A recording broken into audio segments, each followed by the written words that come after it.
Hello नमस्कार साथियों, कैसे हो आप सब लोग। मैं आशा करता हूँ काफ़ी बेहतरीन होंगे आप सब लोग। मेरा नाम है हरिओम सिंह और बहुत बहुत स्वागत है आप सभी लोगों का हरिओम एजुकेशन यूट्यूब चैनल पर। आज हम लोग संकल्प बैच में cell the unit of life start करने जा रहे हैं। आज है उसका लेक्चर नंबर 1। ये चैप्टर बहुत ज़्यादा इंपॉर्टेंट है क्योंकि नीट में इस चैप्टर से 3 से 4 क्वेश्चंस आते हैं। आज हम आपको पढ़ाएंगे इंट्रोडक्शन वाले पार्ट में सेल क्या होता है, व्हाट इज ए सेल। उसके बाद आज हम आपको पढ़ाएंगे सेल थ्योरी के बारे में। एनसीईआरटी में टॉपिक नंबर 8.1 और 8.2 में दे रखा है। चलिए इस लेक्चर को हम लोग शुरू करते हैं। आप लोगों को एक नया कॉपी निकालना है और कॉपी में हेडिंग डालना है cell the unit of life.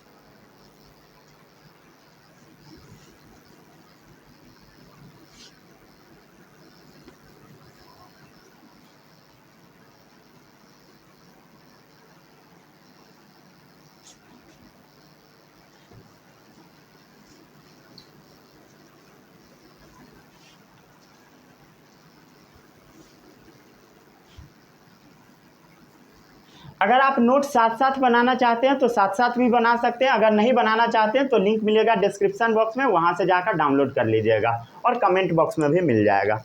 सबसे पहले आपको हेडिंग लगाना है cell the unit of life.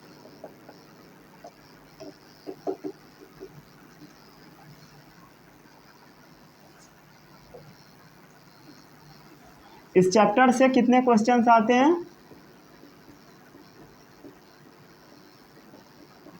3 से 4 क्वेश्चंस।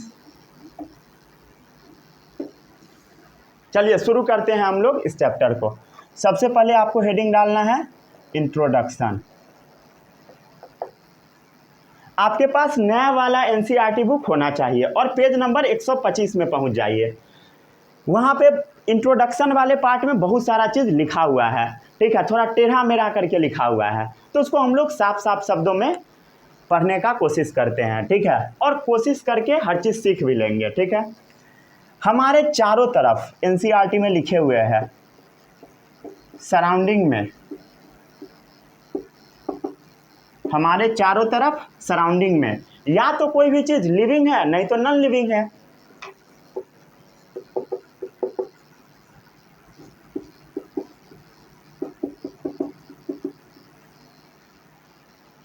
अरे क्लियर है? जैसे देखो इस रूम में मेरे हाथ में क्या है, मार्कर है, नॉन लिविंग है, और इस रूम में मक्खी सब उड़ रही है या मच्छर उड़ रहा है तो वो क्या है, लिविंग है। तो हमारे चारों तरफ या तो लिविंग है नहीं तो नॉन लिविंग है। आप अपने घर को खोल कर देखो, बाहर क्या दिखाई दे रहा होगा, एक घर दिखाई दे रहा होगा। एक बात बताओ, वो घर क्या चीज़ का बना है? ठीक है, पड़ोसी का घर देखना, अपना नहीं, ठीक है। मान लो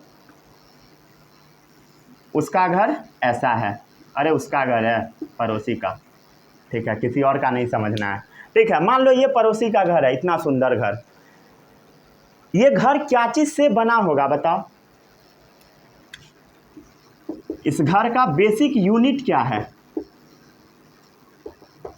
बेसिक यूनिट ईंट है, ब्रिक्स है। समझ आ रहा है? मतलब ये घर क्या चीज से मिलकर बना है? ईंट से मिलकर बना है, ब्रिक से मिलकर बना है, बहुत सारा ब्रिक्स है उससे मिलकर बना है। तो इस घर का बेसिक यूनिट क्या है? ईंट है। समझ पा रहे हो? अब बताओ हमारे चारों तरफ लिविंग क्या क्या है? जानवर, एनिमल्स। क्या प्लांट लिविंग है? हाँ भाई। क्या माइक्रोब्स लिविंग है? माइक्रोब्स क्या होता है? ऐसा ऑर्गेनिज्म जिसको आप अपनी आंखों से नहीं देख सकते हो, इसी को हम लोग माइक्रो ऑर्गेनिज्म बोलते हैं या माइक्रोब्स बोलते हैं। माइक्रो मतलब होता है वेरी वेरी स्मॉल, ठीक है। ऑर्गेनिज्म मतलब समझ पा रहे होगे, मतलब बहुत बहुत छोटा जो ऑर्गेनिज्म होता है उसी को हम बोलते हैं माइक्रो ऑर्गेनिज्म। क्या ये आपको दिखाई देगा? नहीं दिखाई देगा। देखने के लिए माइक्रोस्कोप का जरूरत पड़ेगा। अब एक बात आपको बताना है, एनिमल्स लिविंग है, प्लांट्स लिविंग है, माइक्रोब्स लिविंग है, या इसी को हम लोग माइक्रो ऑर्गेनिज्म भी बोल देते हैं।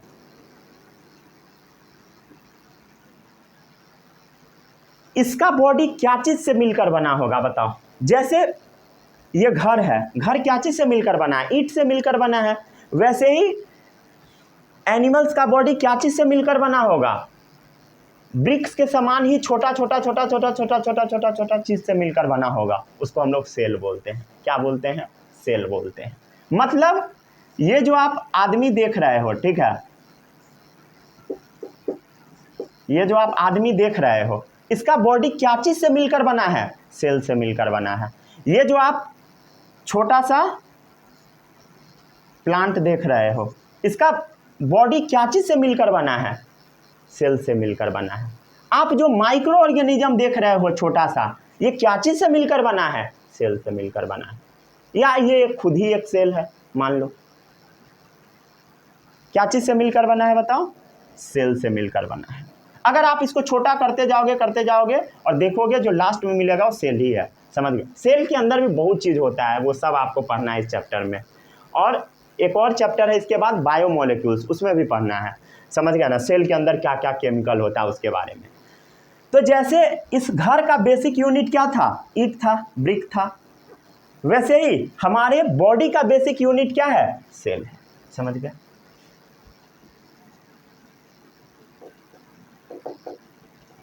ठीक है। और बहुत सारा सेल से मिलकर हमारा बॉडी बना है। अब एनसीईआरटी पेज नंबर 125 के लाइन नंबर 2, 3, 4 में जब आप देखोगे तो एक बहुत अच्छा सा सवाल है। आपके पास एनसीईआरटी होना चाहिए ये वाला, ठीक है, नया वाला एनसीईआरटी।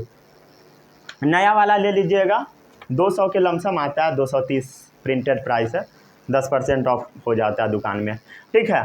उसमें एक सवाल लिखा होगा, आप देख रहे होंगे एनसीईआरटी में। पहुँचो यहाँ पे 125 नंबर पेज में 2-3 लाइन पढ़ो, 2, 3, 4 एक सवाल लिखा हुआ है। मैं लिख देता हूँ बोर्ड पे, अगर आपके पास नहीं है तो।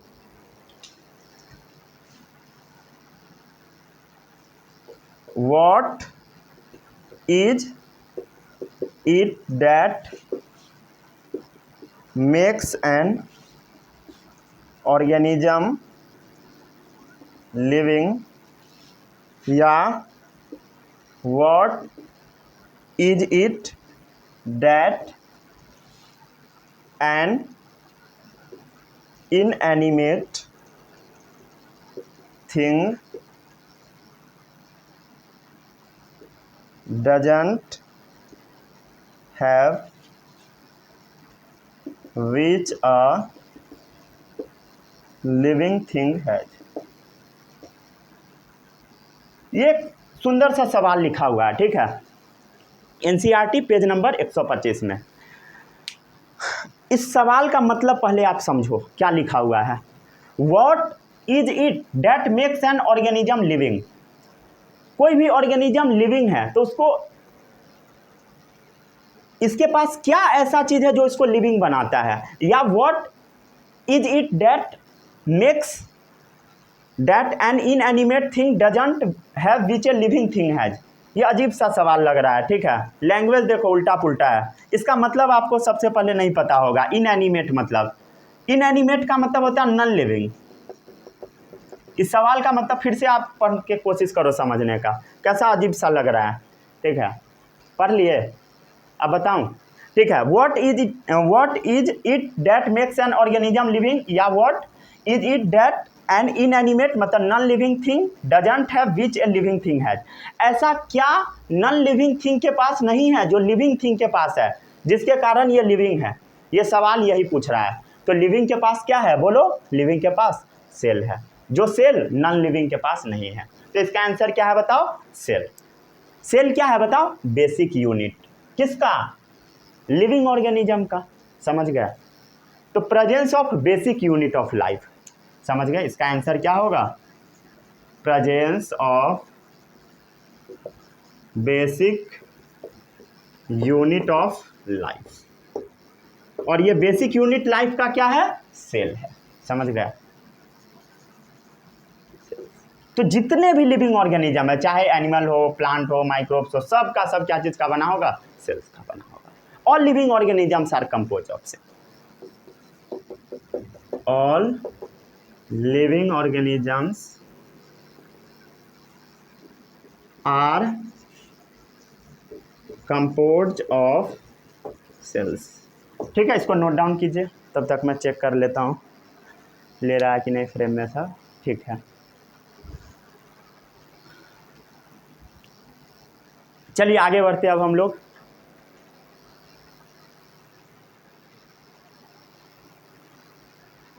इंट्रोडक्शन वाले पार्ट में यही सब लिखा हुआ है एनसीईआरटी में, जब आप पढ़ेंगे तो आपको यही सब मिलेगा। ठीक है, बहुत टेढ़ा मेढ़ा करके लिखा हुआ है और आपको जानकर हैरानी होगी, इस लेक्चर से भी नीट में एक क्वेश्चन आ जाता है और आता है तो बहुत चांस है कि गलत हो जाएगा, समझ गए।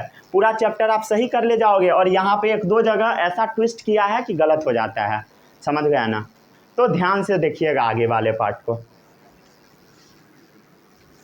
फंसाया जा सकता है, समझ रहे हो।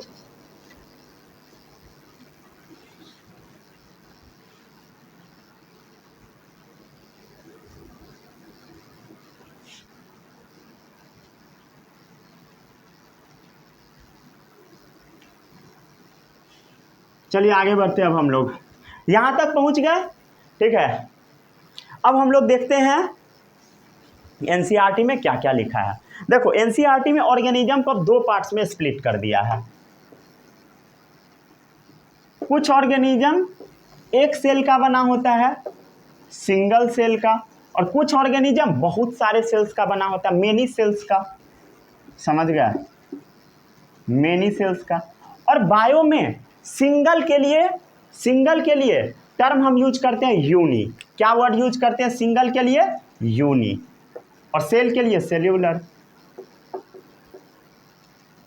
मेनी के लिए मल्टी, सेल के लिए सेल्यूलर।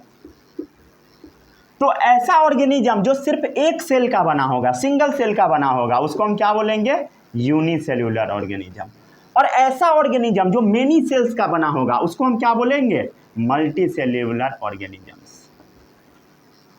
ठीक है, बहुत सारे सेल्स का मिलकर बना होगा। जैसे यूनिसेल्यूलर जो एक सेल का बस बना है, कितने सेल का? बस एक सेल का बना है, एक सेल का यूनिसेल्यूलर। इसका कुछ एग्जाम्पल आपके बुक में लिखा हुआ है। एनसीईआरटी में जब आप देखोगे, यहाँ पे दो एग्जाम्पल दिया, अमीबा का और बैक्टीरिया का। अमीबा, बैक्टीरिया, ठीक है। और मल्टी सेल्यूलर हम लोग है, आदमी, कुत्ता, बिल्ली, सांप, छुछुन्नर सब है, समझ गया। ह्यूमन, कैट, डॉग, एलिफेंट, यही सब है। Human, cat, dog, elephant, plants भी है। ठीक है, प्लांट भी भाई सेल का ही बना है, समझ रहे हो। Higher plants, NCERT higher plants लिखता है, समझ गए, जो बड़ा बड़ा प्लांट सब है। ठीक है, फेल का भी एग्जाम्पल एनसीईआरटी दिया है, एक्सेट्रा। ठीक है, इसमें किसी को कोई भी डाउट नहीं होगा। ठीक है, इंट्रोडक्शन वाला पार्ट में बस इतना ही एनसीईआरटी में दे रखा है। ठीक है, और इससे बाहर सवाल आपका नहीं निकलेगा। अब हम लोग आते हैं एनसीईआरटी का टॉपिक नंबर 8.1 पे। टॉपिक नंबर 8.1 इंट्रोडक्शन वाला पार्ट खत्म हो गया। अब एक सवाल एनसीईआरटी पूछा है, व्हाट इज ए सेल। ठीक है, इस सवाल का जवाब आपको आगे मिलेगा, समझ गए। इस सवाल का जवाब आगे मिलेगा। उससे पहले एनसीईआरटी कुछ चीज़ें आपको पढ़ाया है। किसके बारे में? यूनिसेल्यूलर ऑर्गेनिज्म के बारे में पढ़ाया है। तो चलिए इसके बारे में हम पढ़ लेते हैं। यूनिसेल्यूलर का एग्जाम्पल क्या है? बैक्टीरिया। अरे समझ पा रहे हो? तो अब एनसीईआरटी क्या चीज़ के बारे में एक्सप्लेन करता है? यूनिसेल्यूलर ऑर्गेनिज्म के बारे में। ये सब एनसीईआरटी पेज नंबर 125 में दे रखा है। ठीक है, तो यूनिसेल्यूलर ऑर्गेनिज्म के बारे में एनसीईआरटी कुछ कहता है। इसका सबसे नॉर्मल एग्जाम्पल बताओ क्या है? बैक्टीरिया, समझ गया। अब बैक्टीरिया के अंदर क्या क्या होता है ये सब पढ़ना है सेकेंड चैप्टर में, बायोलॉजिकल क्लासिफिकेशन में। तो एक नॉर्मल सा मान लो ये बैक्टीरिया है, हम मान लिए एक नॉर्मल बैक्टीरिया है। ठीक है, सिर्फ एक सेल का बना हुआ है। कितने सेल का? एक सेल का, यूनिसेल्यूलर। आदमी बहुत सारा सेल्स का बना होगा, समझ गए ना। तो अब एक बात बताओ, हम लोग का बॉडी बहुत सारा सेल्स का बना हुआ है, समझ गए, बहुत सारा सेल्स का बना हुआ है। हर एक सेल का काम डिवाइडेड है। ठीक है, हर एक सेल का काम बटा हुआ है। लेकिन ये जो यूनिसेल्यूलर है, मतलब एक सेल वाला ऑर्गेनिज्म, क्या? बैक्टीरिया, इसको टोटल काम तो एक ही सेल से करना पड़ेगा ना। और इसके पास एक ही है तो एक ही से करेगा ना, ऐसा थोड़ी है कि पड़ोस वाले से मांग लेगा, बिल्कुल नहीं है। तो यूनिसेलुलर ऑर्गेनिज्म जो है ये सब काम करने का कैपेबल रखता है सिर्फ एक सेल से, समझ गए। और एक सेल से ही आराम से ये जिंदगी अपना जी लेता है एकदम अकेले में, समझ गया। इंडिपेंडेंट एग्जिस्टेंस है, समझ गया, इंडिपेंडेंट एग्जिस्टेंस, समझ गया ना। आराम से जिएगा एक सेल में, समझ गया। अपने जिंदगी का सब काम ये एक ही सेल से करेगा, समझ गया। Performing the essential function of life, सिर्फ एक सेल से, ठीक है।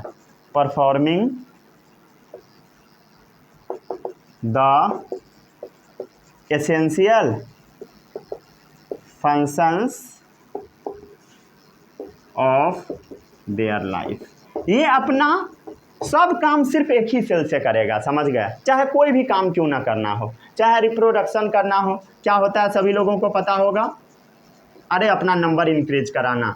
चाहे इसको रेस्पिरेशन करना हो, रेस्पिरेशन क्या होता है, फूड का ब्रेकडाउन करके एनर्जी रिलीज करवाना, ठीक है। उल्टा सीधा मतलब नहीं निकाल लेना, समझ गए, क्लियर है, एक्सेट्रा, ठीक है। दिख रहा है सब चीज़, हाँ दिख रहा है, ठीक है।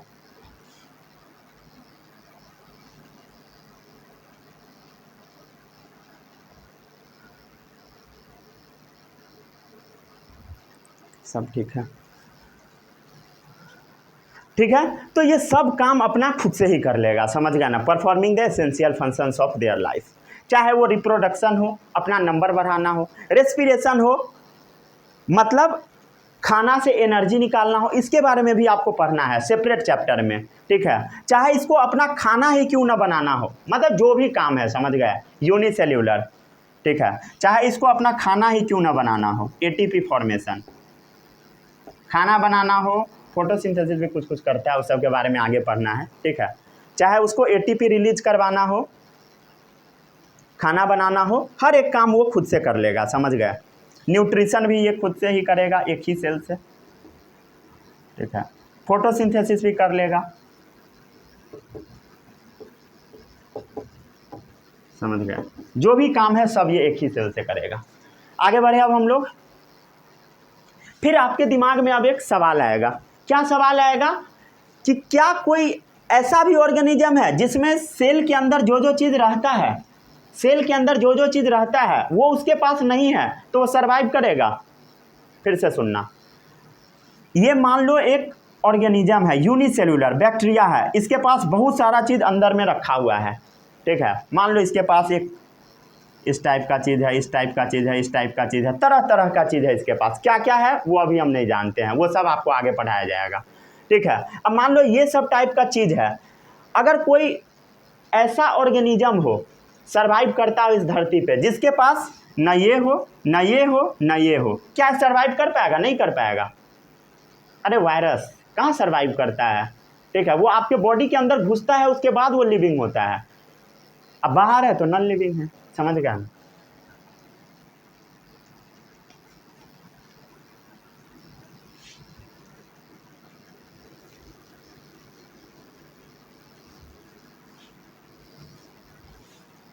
चलो आगे बढ़ते अब हम लोग,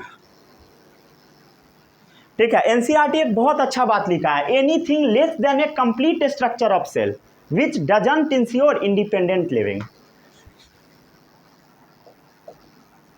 anything less than a complete structure of cell, कोई भी चीज जो सेल के स्ट्रक्चर से थोड़ा भी कम हो, मतलब सेल के अंदर जो जो चीज रहता है यूनिसेल्यूलर में उससे थोड़ा भी कम हो, वो सरवाइव नहीं करेगा।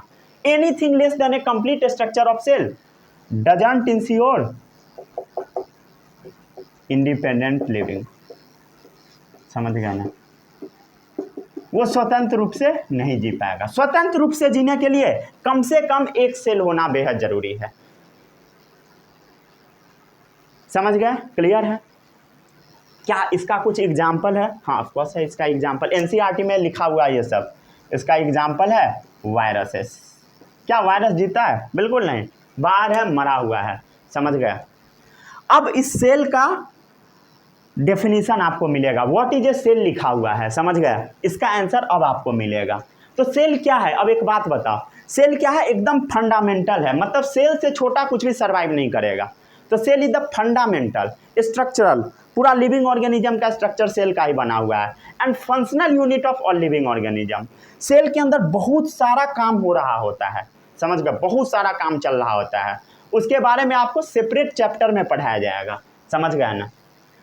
तो सेल इज द फंडामेंटल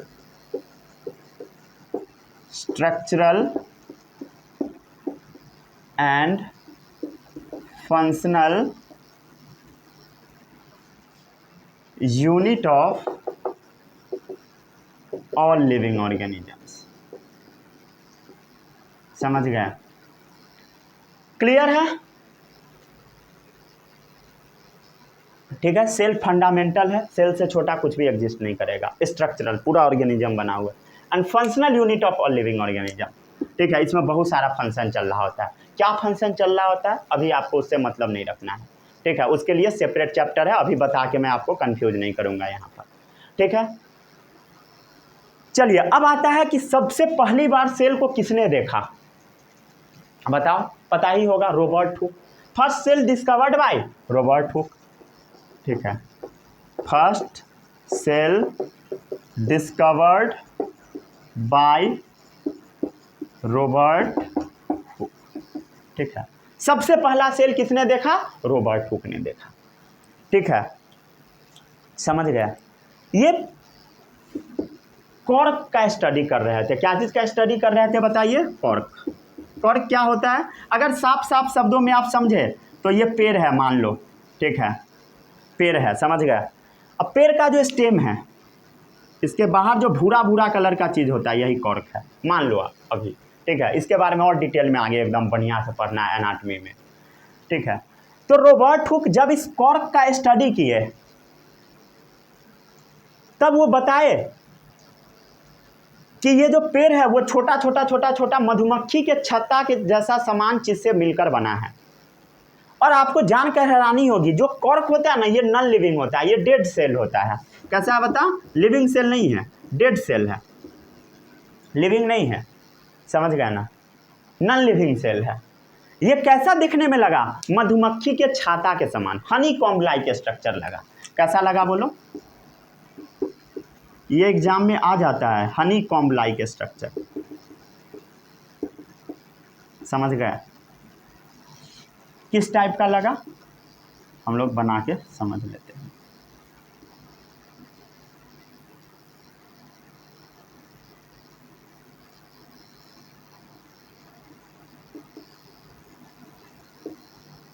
इस टाइप का था कुछ,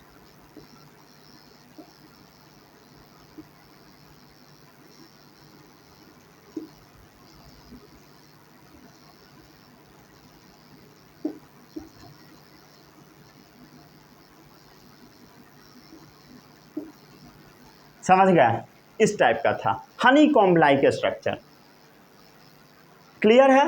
तो पहला सेल का डिस्कवरी किसने किया, रॉबर्ट हुक। ये कैसा सेल था, नॉन लिविंग, याद रखना है, समझ गए।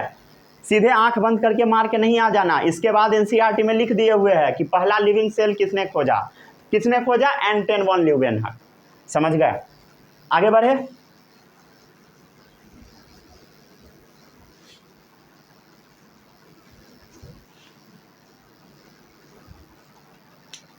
तो फर्स्ट लिविंग सेल का डिस्कवरी किसने किया, एंटन वॉन ल्यूवेनहक। और फर्स्ट डेड सेल का डिस्कवरी किसने किया, रॉबर्ट हुक। अगर सीधे पूछेगा फर्स्ट सेल का डिस्कवरी किसने किया, रॉबर्ट हुक।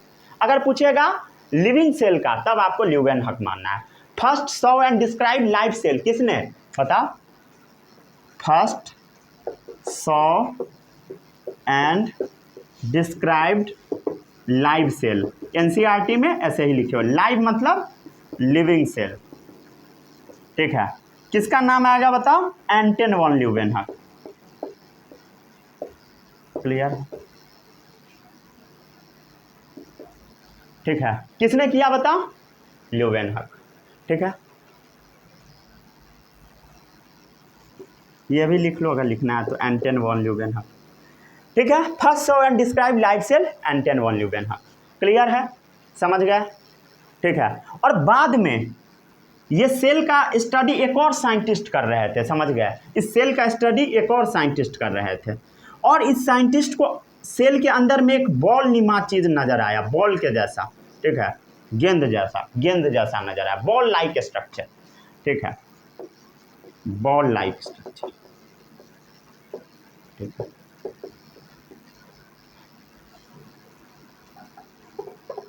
कौन साइंटिस्ट देख रहे थे? रॉबर्ट ब्राउन देख रहे थे। और इस बॉल नुमा स्ट्रक्चर को रॉबर्ट ब्राउन बोले कि ये बॉल नुमा स्ट्रक्चर न्यूक्लियस है। क्या है बोलो? न्यूक्लियस। तो कोई पूछेगा सेल का डिस्कवरी किसने किया? Robert Hooke. डेड सेल का डिस्कवरी किसने किया? Robert Hooke. लिविंग सेल का डिस्कवरी किसने किया? एंटन वॉन ल्यूवेनहक। अगर कोई पूछेगा न्यूक्लियस का डिस्कवरी किसने किया? रॉबर्ट। क्लियर है? अरे समझ गए, ठीक है, समझ गए। अब आपके मन में सवाल आएगा कि आखिर ये सेल के अंदर जो इतना सारा डिस्कवरी हो रहा है ये कैसे हो रहा होगा? समझ गए, कैसे पता लग रहा है लोगों को कि सेल होता भी है, कुछ होता है, समझ गया, सेल के अंदर क्या होता है, ये सब पता कैसे चलने लगा? क्योंकि उस टाइम एक चीज का खोज हो चुका था जिसका नाम है माइक्रोस्कोप, ठीक है। क्या चीज का डिस्कवरी हो चुका था? माइक्रोस्कोप का। ये सब एनसीईआरटी में लिखे हुए हैं, ठीक है, ये सब नाम आपको अच्छे से याद रखना है। आगे बढ़े, हो गया नोट डाउन, ठीक है। चलिए एनसीईआरटी में एक बात लिखे हुए हैं, अच्छा सा बात है, ठीक है, structural details of cell. Cell के अंदर जो भी स्ट्रक्चर सब पाया जाता है इसके बारे में डिटेल में हम लोगों को कब पता लगा? जब माइक्रोस्कोप का डिस्कवरी हुआ, या डिस्कवरी ना कह के आप बोल दो इन्वेंशन हुआ, आविष्कार हुआ, समझ गए, इन्वेंशन हुआ, समझ गए। और माइक्रोस्कोप का इन्वेंशन होने के बाद भी हम लोग सेल के बारे में अच्छे से डिस्कवर नहीं कर पा रहे थे, क्योंकि वो माइक्रोस्कोप, समझ रहे हो, घुमाने वाला था, वो काम का नहीं था बहुत ज़्यादा, क्योंकि उसमें हर एक चीज़ के बारे में स्टडी कर पाना पॉसिबल नहीं था। प्लाज्मा मेम्ब्रेन क्या होता है उसके बारे में, ये सब क्या होता है सब आगे बताऊंगा, ठीक है, चिंता बिल्कुल नहीं करना है। तो वो कैसे हो पाया, समझ गए, पॉसिबल कोई भी चीज़ का डिस्कवरी, तो वो हो पाया एक स्पेशल तरह का माइक्रोस्कोप का खोज हुआ, समझ गए, ठीक है, जिस माइक्रोस्कोप का नाम है इलेक्ट्रॉन माइक्रोस्कोप, ठीक है। एक्चुअल में ये जो माइक्रोस्कोप है ना, इसी को इम्प्रूव किया गया था, इसी का इम्प्रूवमेंट वाला मॉडल था इलेक्ट्रॉन माइक्रोस्कोप। और ये इलेक्ट्रॉन माइक्रोस्कोप ही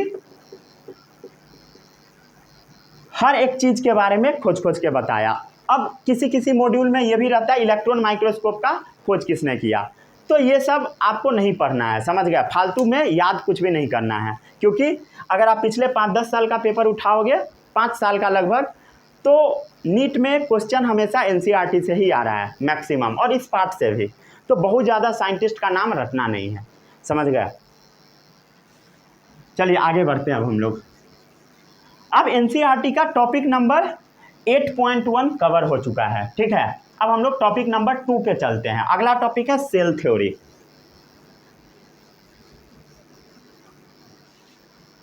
ये पूरा आ रहा था नीचे वाला, हाँ ठीक है।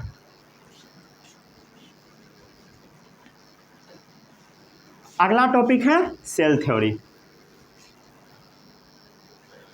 इतना सारा मार्कर है, इसका इस्तेमाल भी नहीं किया।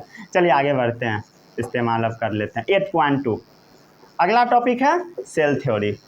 रेड कलर वाला दिखता नहीं है सही ढंग से, इसलिए नहीं लिखता हूँ, ठीक है। सेल थ्योरी अगला टॉपिक है, यह भी इम्पोर्टेंट टॉपिक है। यहाँ से सवाल आता है और गलत हो जाता है, ठीक है। यहाँ पे 1-2 जगह है उल्टा सीधा लिखा हुआ, मतलब सीधा सीधा ही लिखा हुआ है, ध्यान न देने के कारण से गलती हो जाता है, समझ गया।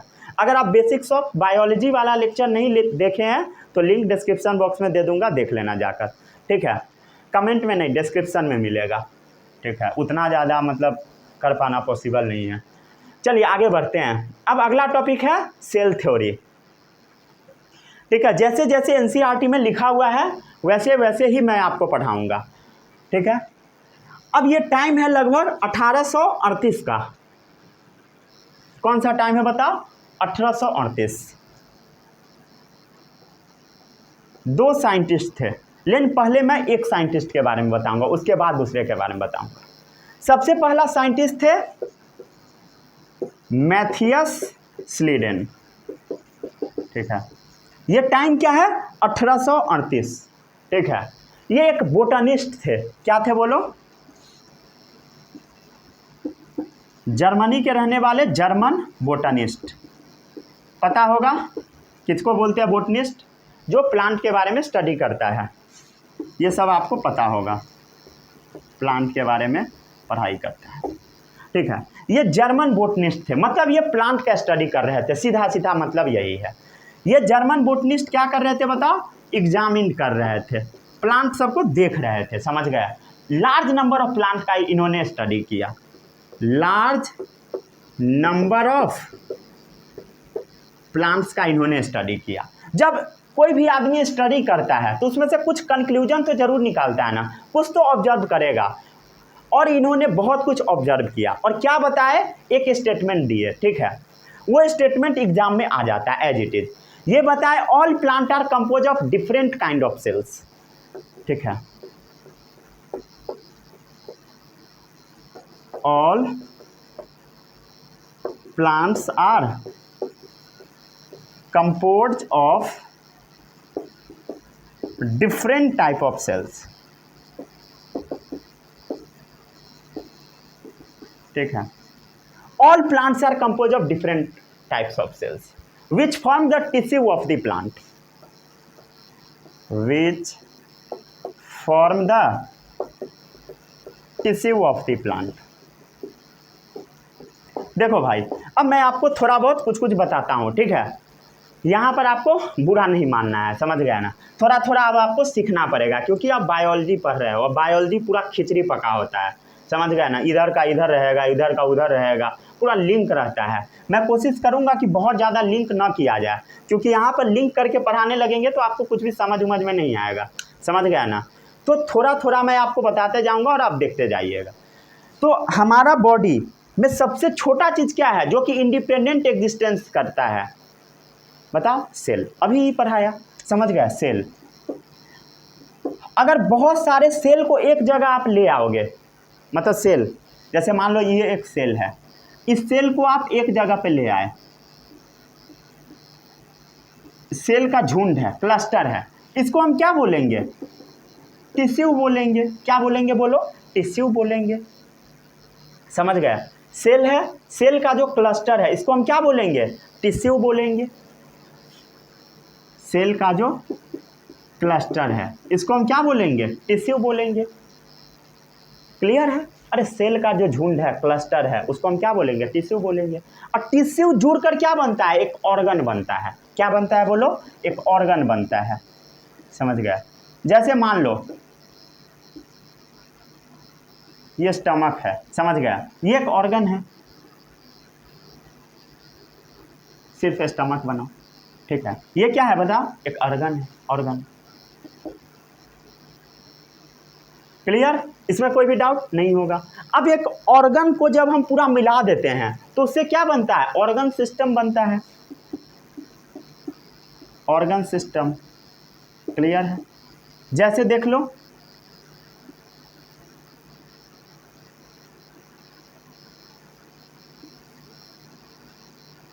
ये हमारा डाइजेस्टिव सिस्टम हो गया, समझ गया? तो सेल है, सेल से टिश्यू बना, टिश्यू से ऑर्गन, ऑर्गन से ऑर्गन सिस्टम। ये कैसे बना ये सब अभी आपको नहीं सीखना है, ठीक है? सब बाद में सिखाया जाएगा। अगर बनता है बना लो, नहीं बनता है छोड़ दो, समझ गया? एक ऑर्गन सिस्टम है। ऑर्गन सिस्टम जैसे ये कौन सा सिस्टम है? डाइजेस्टिव सिस्टम है। यहाँ पर लिख देता हूँ डाइजेस्टिव सिस्टम। अब इस पॉइंट का मतलब आप समझो।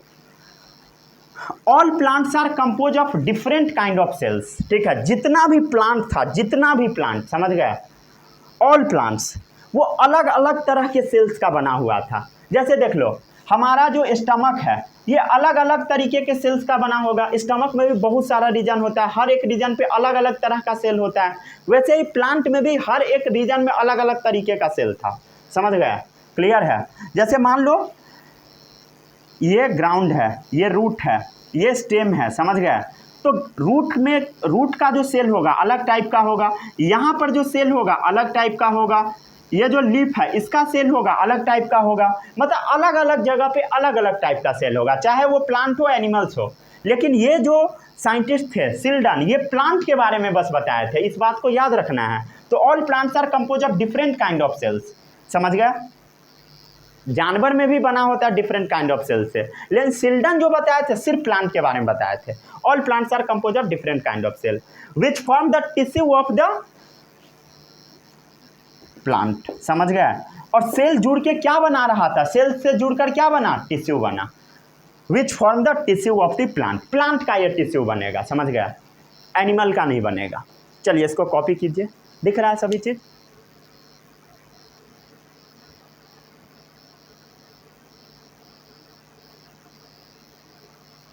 दिख रहा है ना?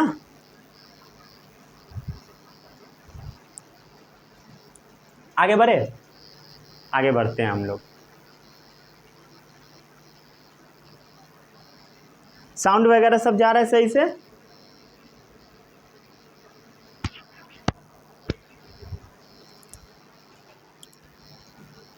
एक वीडियो में ऐसा हो गया था कि पूरा वीडियो बना दिया और साउंड ही गायब है। ठीक है, तो थोड़ा अलर्ट होके बनाना पड़ता है। चलिए आगे बढ़े अब हम लोग, आगे बढ़े। अरे आगे बढ़े। सेल थ्योरी हम लोग पढ़ रहे थे, नोट कर लिए होंगे।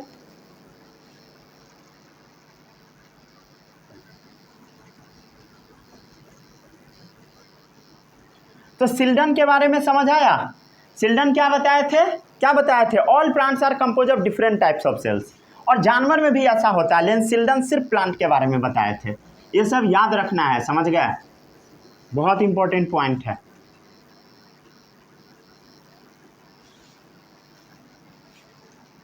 क्लियर है? अब समय वही है। समझ गए ना? 1838 में ये एक्सपेरिमेंट मार रहे थे और सेम टाइम पे, सेम टाइम मतलब 1839 में। समझ गए? एक साल का गैप एनसीईआरटी में लिखे हुए है, लेकिन एनसीईआरटी ये भी लिखता है कि सेम टाइम था।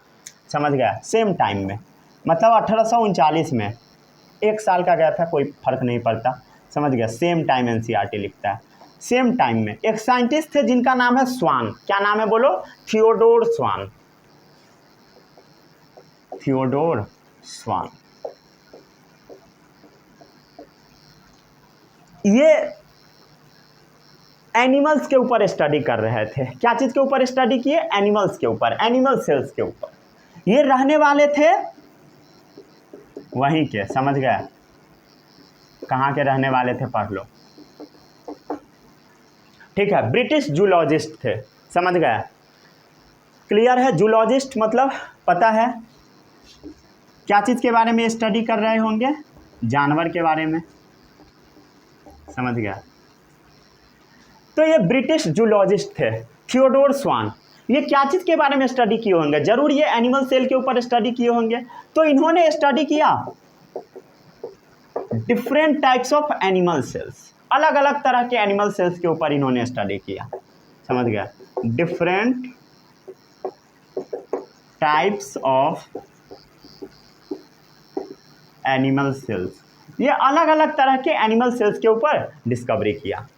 जब ये डिस्कवरी मतलब ये स्टडी किया और बहुत सारा चीज़ बताया। क्या क्या बताया इसको ध्यान से सुनते जाइएगा। ये अपना रिपोर्ट में क्या क्या बताया, रिपोर्ट जो तैयार किए उसमें, यहाँ से क्वेश्चन आता है एग्जाम में और यहाँ पर ही गलती हो जाता है, इसलिए इसको ध्यान से देखिएगा। ये बताए cell had a thin outer layer. क्या बताया? सबसे पहला बात, cell had a thin outer layer. ये क्या बताया? सेल के बाहर एक पतला सा आउटर लेयर होता है। सेल के बाहर एक पतला सा लेयर होता है। जैसे मान लो ये एक सेल है, तो इस सेल के बाहर एक लेयर है, ये वाला लेयर। समझ गया? ये जो लेयर है, ये लेयर अभी के समय में प्लाज्मा मेम्ब्रेन के नाम से जाना जाता है। क्या चीज़ के नाम से जाना जाता है? प्लाज्मा मेम्ब्रेन के नाम से जाना जाता है। ये प्लाज्मा मेम्ब्रेन के बारे में कुछ नहीं बताए थे, ये नहीं बोले थे कि प्लाज्मा मेम्ब्रेन कुछ होता है, ये सिर्फ बताए थे कि सेल के बाहर एक मेम्ब्रेन होता है, समझ गए, एक लेयर होता है, समझ गए। तो ये क्या बताए, cell had a thin outer layer, ठीक है। अभी के समय में किस नाम से जाना जाता है, plasma membrane, which is known as plasma membrane, समझ गए, which is known as plasma membrane, जिसको हम लोग प्लाज्मा मेम्ब्रेन के नाम से जानते हैं। आज के समय में जानते हैं, इनको वो बात नहीं पता था, समझ गए, आज हम लोग जानते हैं। ये स्वान को ये बात नहीं पता था, समझ गए। ये सिर्फ क्या बताए बोलो कि सेल के बाहर एक पतला सा लेयर होता है, समझ गए, थिन लेयर होता है।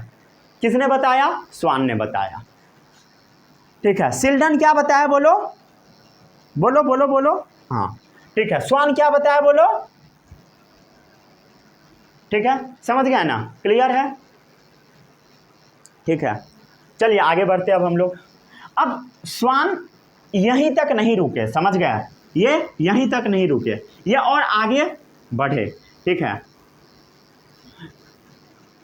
आगे बढ़े और क्या क्या किए वो भी आपको याद रखना है, ठीक है। अब जो स्वान थे ऑल्सो स्टडीज, इन्होंने प्लांट सेल के बारे में भी पढ़ाई किया। किसके बारे में बोलो, प्लांट सेल के बारे में, प्लांट टिश्यू के बारे में इन्होंने पढ़ाई किया। टिश्यू समझ रहे हो, सेल का क्लस्टर, ठीक है, सेल का झुंड। तो इन्होंने प्लांट टिश्यू के बारे में भी स्टडी किया। ध्यान दो, यहीं पर गड़बड़ होता है। ये जूलॉजिस्ट है, जूलॉजिस्ट बोटनी के चीज़ के बारे में पढ़ रहे हैं, यहाँ पर गड़बड़ हो जाता है नीट में, समझ गए, और यहाँ पर आप इजीली फंस भी सकते हैं, समझ गए। तो स्वान प्लांट टिश्यू के बारे में भी स्टडी किया और ये क्या बताए, presence of cell wall is unique character of plant cell. क्या बोले, ध्यान से सुनना, सेकेंड पॉइंट इनका क्या था, presence of cell wall is unique character of plant tissue. पहले इसका मतलब समझो, पहले इसको पढ़ो, ठीक है। Presence of cell wall is unique character of plant cell या टिश्यू कह दो, समझ गया। इस चीज़ का मतलब समझो, ठीक है। यहाँ पर मैं समझाता हूँ आपको। यहाँ पर आप देखिए एनिमल है, यहाँ पर देखिए प्लांट है, और यहाँ पर प्लांट सेल के बारे में देखो और एनिमल सेल के बारे में देखो। तो अभी हम आपको क्या बताए थे कि सेल के बाहर एक पतला सा लेयर होता है, उस लेयर को हम लोग क्या बोलते हैं, क्या बोलते हैं, प्लाज्मा मेम्ब्रेन,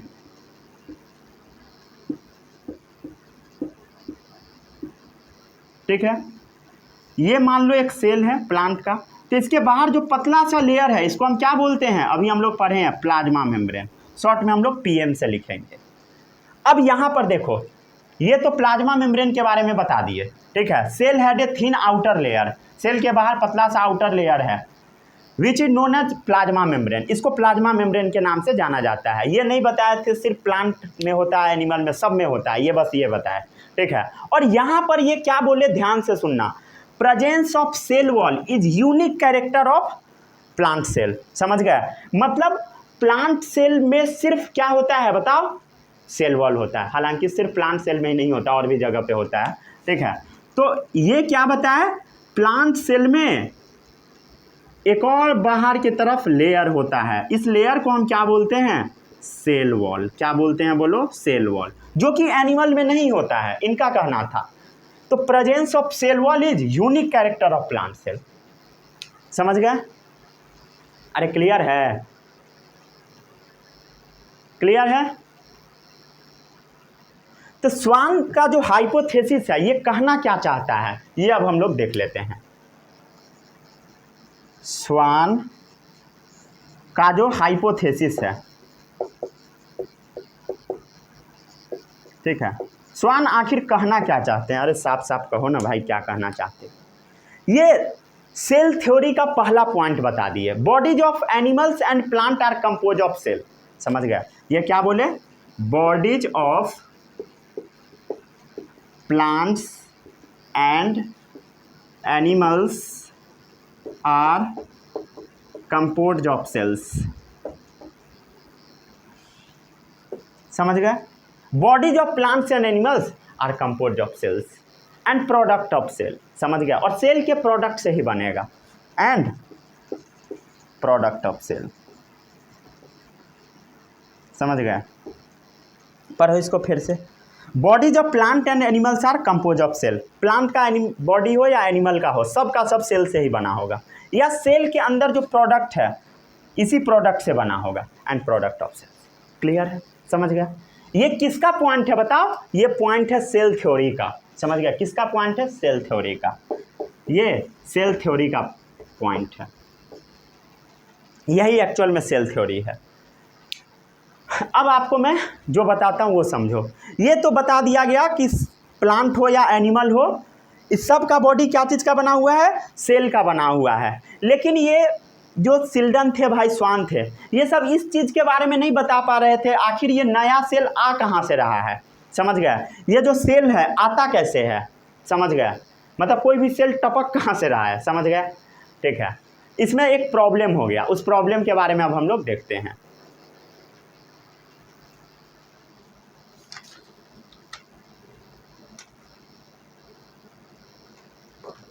ठीक है, 126 पेज नंबर हम लोग पढ़ रहे हैं।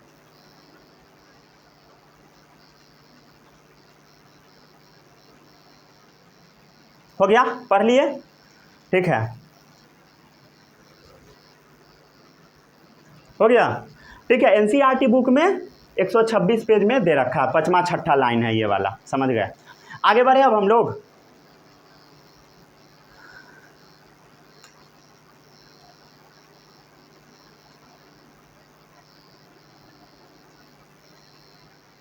हो गया नोट डाउन?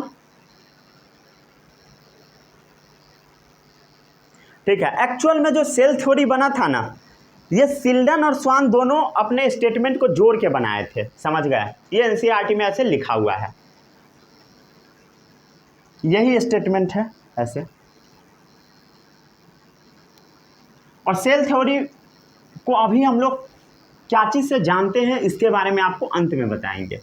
ठीक है, जैसे जैसे एनसीईआरटी में है वैसे ही पढ़ाऊंगा। ठीक है,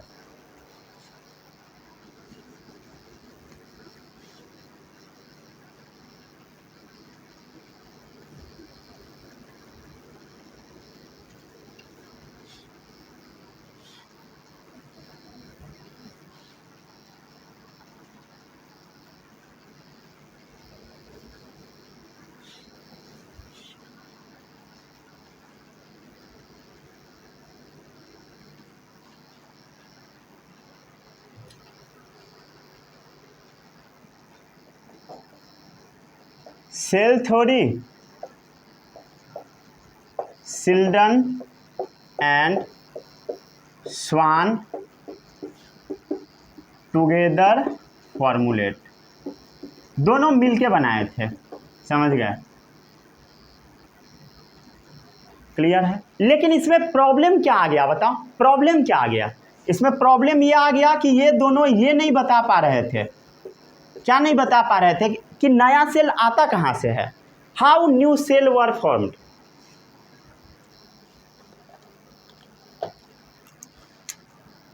how new cells were formed, ये नहीं बता पा रहे थे।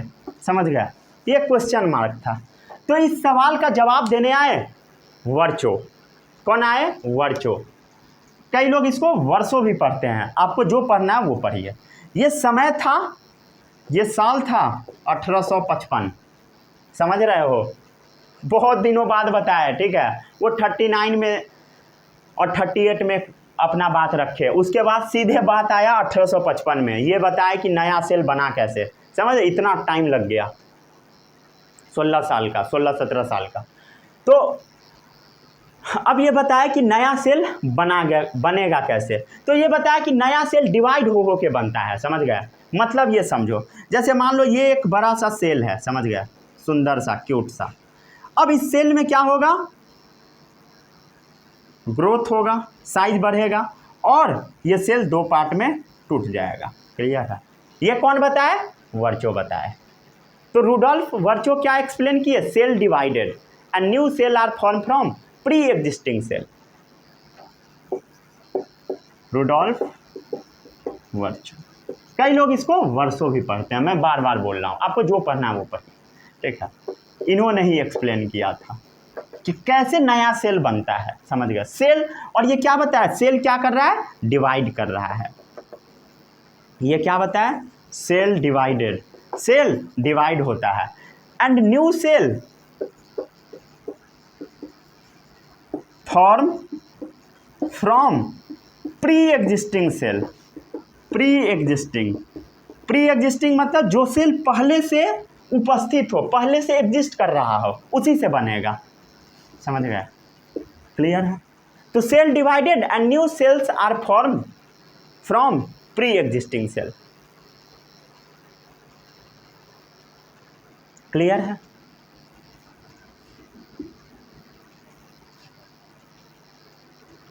अरे क्लियर है? इसमें किसी को कोई भी डाउट नहीं होगा? डाउट, ठीक है।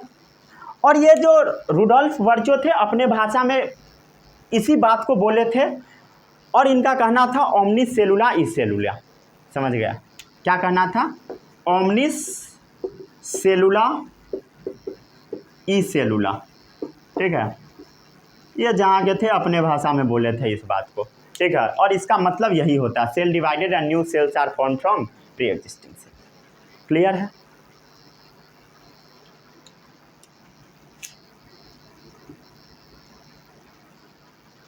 हो गया? नोट कर लिए इसको?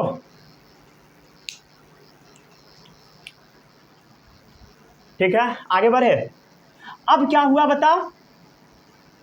अब रुडोल्फ वर्चो जो थे ये सेल थ्योरी का फाइनल शेप दिए। ठीक है, ये क्वेश्चन अगर नीट में आएगा तो आपको टिक करके आना है। रुडोल्फ वर्चो सेल थ्योरी का फाइनल शेप किसने दिया? एनसीईआरटी में लिखे हुए हैं।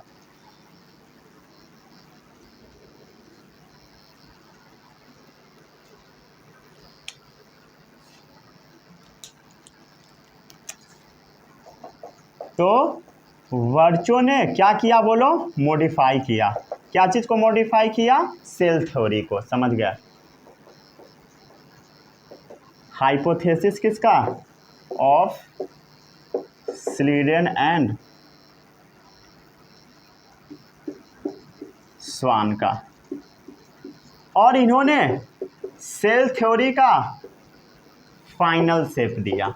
समझ गया? क्लियर है? सेल थ्योरी का फाइनल शेप दिया।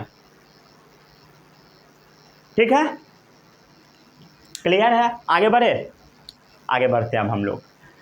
अब हम देख लेते हैं सेल थ्योरी जो अभी के समय में जाना जाता है। समझ गए? उसमें फाइनल शेप किसने दिया? वर्चो ने दिया।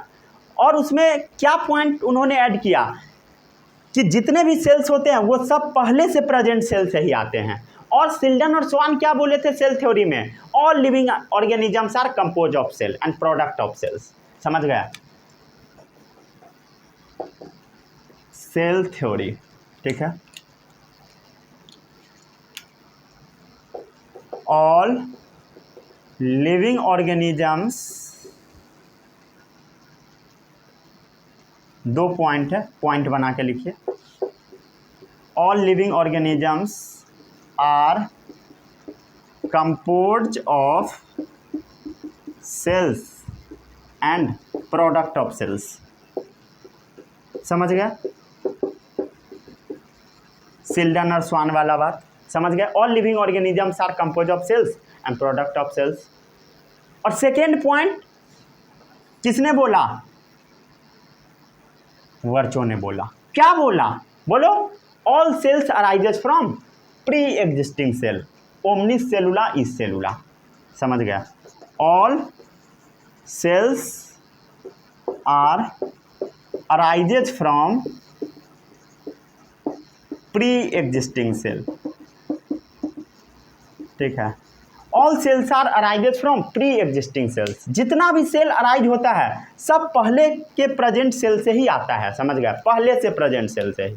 ठीक है, अब किसी के मन में ये आएगा कि पहला सेल कैसे आया? इसके बारे में आपको आगे पढ़ाया जाएगा, ठीक है, चिंता बिल्कुल नहीं करना। इवोल्यूशन चैप्टर में पढ़ाया जाएगा क्लास 12th में, पहला सेल कैसे बना, ठीक है, वो भी चैप्टर मज़ेदार रहेगा, 12th में पढ़ना है। चलिए इस लेक्चर को यहीं पे हम लोग समाप्त करते हैं।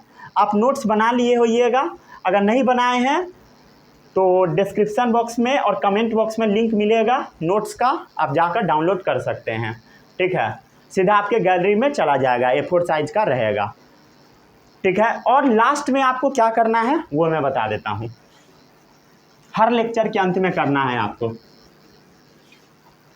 अगर समय मिलेगा तो मैं अलग से भी वीडियो बनाकर डाल दूँगा। लास्ट में आपको हर लेक्चर के अंत में आपको माइंड मैप बनाना है। क्या बनाना है बताओ? Mind map. ऐसे आपको लिखना है माइंड मैप। जो जो चीज़ मैं आपको अभी पढ़ाया, ठीक है, उसमें थोड़ा बहुत जो कंफ्यूजिंग वाला चीज़ लगेगा या जो चीज़ लगता है कि आप भूल जाएंगे, उसको एक बॉक्स बना लेना, समझ गए, कॉपी में हर दिन अंत में, ठीक है, बॉक्स बना लेना और बॉक्स में उस चीज़ को लिख लेना है, समझ गए, और उसको बार बार उस बॉक्स वाले को ही पढ़ना है, समझ गए, क्लियर है, बॉक्स को बार बार पढ़ना है। अभी आपका यही अप्रोच रहना चाहिए, समझ गए, क्लियर है। तो माइंड मैप जरूर बना लीजिएगा, छोटा सा जगह में हर चीज़ लिख लेना और इसी का बार बार रिवीजन करना, क्योंकि उतना पढ़ना पॉसिबल नहीं है, अगर इसमें दिक्कत होगा तब उसमें जाइए, ठीक है। चलिए इस लेक्चर को समाप्त करते हैं, मिलते हैं अगले लेक्चर में। All the best, bye bye, जय हिंद।